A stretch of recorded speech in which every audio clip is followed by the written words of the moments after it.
नमस्कार मंडळी, तुमचं सगळ्यांचं स्वागत आहे तुमच्या चॅनलमध्ये. वेळ फक्त स्वामीचे. सर्वात आधी तुम्हा सगळ्यांना श्री स्वामी समर्थ, श्री स्वामी समर्थांचा आशीर्वाद तुमच्या परिवाराला लाभो.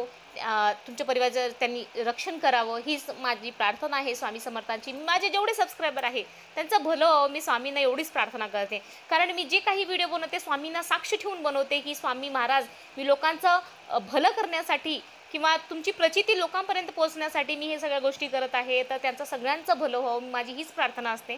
आणि आज परत आपण एक कर्म काय असतो, प्रारब्ध काय असतो, त्याची एक कथा मी आज तुम्हाला सांगणार आहे. तुम्हाला माहिती आहे, ह्याच्या आधी तुम्ही बघितलं असेल, नाही माहिती आहे तर जाणून घ्या. स्वामींनी तुम्हाला काही प्रचिती दिली आहे, तुम्हाला स्वामींचा काही अनुभव जर आलेला असेल तर तुम्ही कमेंटमध्ये लिहा की तुमचं जे काही अनुभव आहे. मी कमेंट वाचणार आणि त्यावर एक व्हिडिओ घेऊन येणार, जेणेकरून लोकांना तुमची अनुभूती, आपली प्रचिती लोकांना सांगायचं. काय होतं त्याच्याने की आपला विश्वास वाढतो स्वामींवर.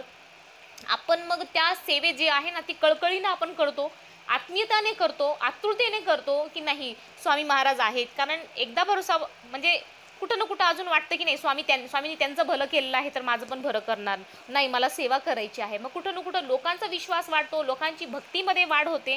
त्याच्यामुळे तुम्ही पण तुमचे अनुभव शेअर करा. तर आज मी एक छोटासा खूप छान असं लेख वाटलं मला, म्हणून म्हणलं की नाही तुमच्यासोबत शेअर करू मी. तुम्ही पण माझी एक फॅमिली आहे, आता स्वामींची एक आपली फॅमिली आहे. तर पूर्वसंचित आणि प्रारब्ध काय आहे बघा. संत जनाबाई एकदा आपल्या पतीस जेवण वाढत होत्या.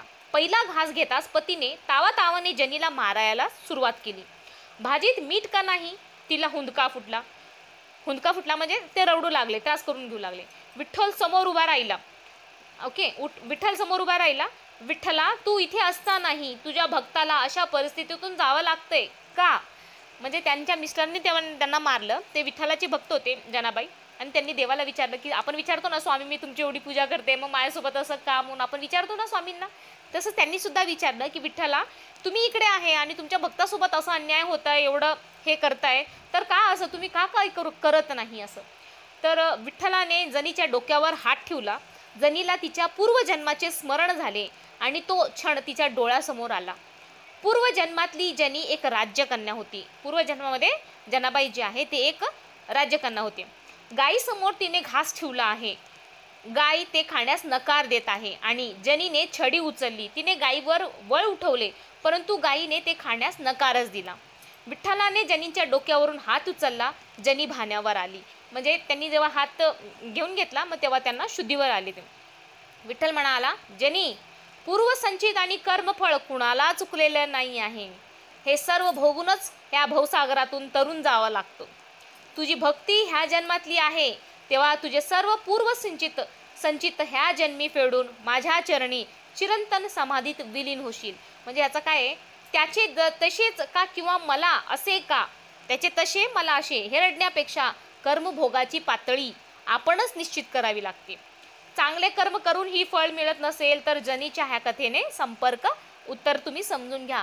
म्हणजे जनीचे हे जन्मीचे फळ आहे की त्यांनी गायीला मारत होते, त्याच्यामुळे आता या जन्मामध्ये त्यांचा नवरा त्यांना मारत होते. ह्याचं तात्पर्य असं आहे, म्हणजे जसे आपण कर्म करणार आहे तसे आपल्याला ते फळ भेटणार आहे. त्याच्यामुळे मी तुम्हा सगळ्यांना विनंती करते की आपलं मागचं जन्म काय होतं माहिती नाही, चांगलंच असेल म्हणून आपल्याला मनुष्य देह भेटलेला आहे, हे तुम्ही लक्षात घ्या. आपलं पूर्वजन्म खूप चांगला असेल म्हणून आज आपल्याला हे मनुष्य देह भेटलेला आहे. त्याच्यामुळे ह्या जन्मी सुद्धा आपल्याला स्वामी नामांचं एवढं चांगलं भजन कीर्तन पारायण करायचं आहे, लोकांची मदत करायची आहे, लोकांचं मन नाही दुखवायचं आहे. कोण एक निष्प्रमाण मूक जानवर आहे तर त्याला सुद्धा आपल्याला त्रास नाही द्यायचा आहे. तर सत्कर्म करत चला, म्हणजे पुढचं आयुष्य सुद्धा तुमचं खूप चांगलं होणार आहे. आणि भोग हे भोगूनच संपवावं लागतं, हे स्वामी स्वतः म्हणतात.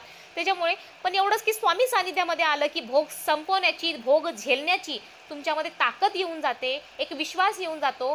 त्याच्यामुळे स्वामी सेवेमध्ये राहा आणि अशाच प्रकारचे चांगले व्हिडिओ बघण्यासाठी तुम्ही ह्या चॅनलला सबस्क्राईब करून घ्या. श्री स्वामी समर्थ.